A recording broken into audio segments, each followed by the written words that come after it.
Kayo po ba mga bossing ko ay isa sa mga nagpaplano kung ano kaya ang mga mabibisa na mga pampaswerte ng pangkalahatan? Ako pa may rekomenda sa inyo mga bossing.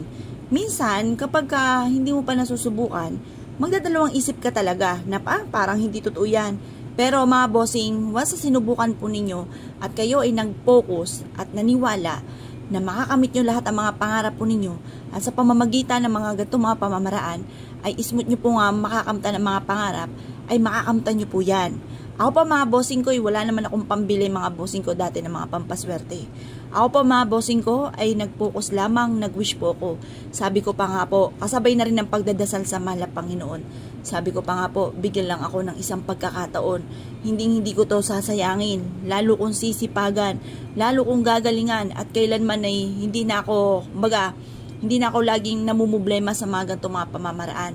Lagi ako nagwi-wish na mabago ang takbo na aming pamumuhay.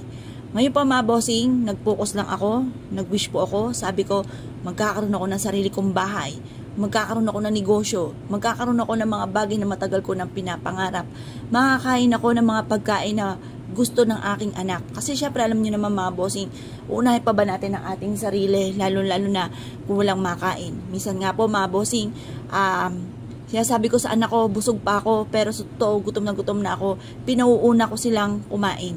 Kapag sila tapos na at may natira, yun naman ang aking kakainin. Or minsan ako yung nagkakape na lamang mga bossing. Like ko sinasabi, sige anak, mauna na kayo, kain na kayo. Yung mga ganon mga bossing. At like ko sinasabi noon, balang araw, mabibili ko lahat ang mga gusto namin pagkain. Mabibili ko lahat ang mga pagkain na ninanais ng aking mga anak. Pag nga po kami pupunta ng mall, yung Sunday na ice cream lamang aking tas ikot-ikot lang. Pero napakasakit sa kalooban na may gusto sila. Pagpunta namin doon, tuwan-tuwa sila. Pero pag papauwi na kami, umiiyak na sila. Kasi syempre alam mo mga bata, may mga gustong mga laruan, may mga bagay na gusto. Kaya lang wala tayong kakayahan na bilhin ito. Napakasakit bilang isang magulang ang ganon sitwasyon mga bossing. Ngayon pa mga bossing, pinagdaanan ko pa mga ganyan. Ako'y umiiyak. Like ko sinasabi, bigyan lang ako ng pagkakataon at talaga naman sisipagan ko. Ngayon po mga bossing, subukan nyo po ito kasi ito po ginamit ko rin pampaswerte. I-wish nyo po dito, ibulong mula sa inyo pong puso. Gamitin natin siyang amulet mga bossing.